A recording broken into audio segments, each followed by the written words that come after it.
ദയയില്ലാത്ത തിരിച്ചടിക്ക് ഇസ്രായേൽ, മരണസംഖ്യ ഉയരുന്നു. കനത്ത തിരിച്ചടിയുടെ ഭീതിയിൽ ഗാസ. ദയ പ്രതീക്ഷിക്കേണ്ടതും ഹമാസ് ബന്ദികളാക്കിയവരുടെ എണ്ണമാകും യുദ്ധത്തിന്റെ ഭാവി നിശ്ചയിക്കുകയെന്നും ഇസ്രായേൽ പ്രധാനമന്ത്രി ബെഞ്ചമിൻ നെതന്യാഹു.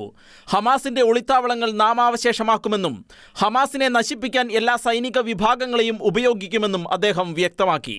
അതേസമയം ഹമാസിന്റെ ആക്രമണത്തിൽ മരിച്ച ഇസ്രായേലികളുടെ എണ്ണം 350 കടന്നതായി ഇസ്രായേൽ മാധ്യമങ്ങൾ റിപ്പോർട്ട് ചെയ്തു.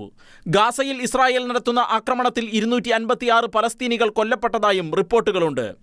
ഗാസയുടെ നിയന്ത്രണം പൂർണ്ണമായി പിടിച്ചെടുക്കാൻ ഇസ്രായേൽ സേന നീക്കം നടത്തുന്നതായാണ് സൂചനകൾ. ഗാസയിൽ നിന്നും ഒഴിഞ്ഞുപോകാൻ ജനങ്ങളോട് ആവശ്യപ്പെട്ടിട്ടുണ്ട്. പ്രധാനപ്പെട്ട ഹമാസ് നേതാക്കളുടെ വീടുകൾ ഇസ്രായേൽ ബോംബിട്ട് തകർത്തു. ഹമാസ് ഇന്റലിജൻസ് മേധാവിയുടെ വീടും ഹമാസിന്റെ പണമിടപാടുകൾ നടക്കുന്ന ബാങ്കുകളും ബോംബിട്ട് തകർത്തു. ഇസ്രായേലിൽ കടന്നുകയറിയ ഹമാസ് തീവ്രവാദികളുമായി തുടരുന്ന ഏറ്റുമുട്ടലിൽ തെക്കൻ ഇസ്രായേലിലും ഗാസ മുനമ്പിലുമായി 400-ലധികം പലസ്തീൻ ഭീകരരെ വധിക്കുകയും നിരവധി ഭീകരരെ പിടികൂടുകയും ചെയ്തതായി ഇസ്രായേൽ പ്രതിരോധ സേനയുടെ ഉന്നത വക്താവ് ബ്രിഗേഡിയർ ജനറൽ ഡാനിയൽ ഹഗാറി പറഞ്ഞു.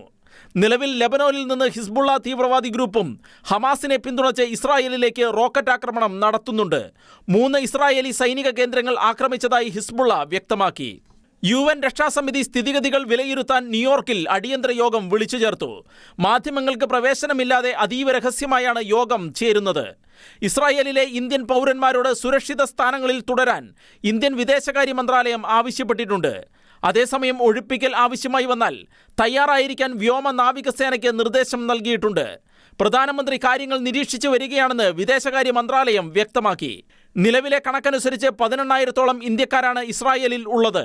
ഇതിൽ പകുതിയോളം മലയാളികളാണ്.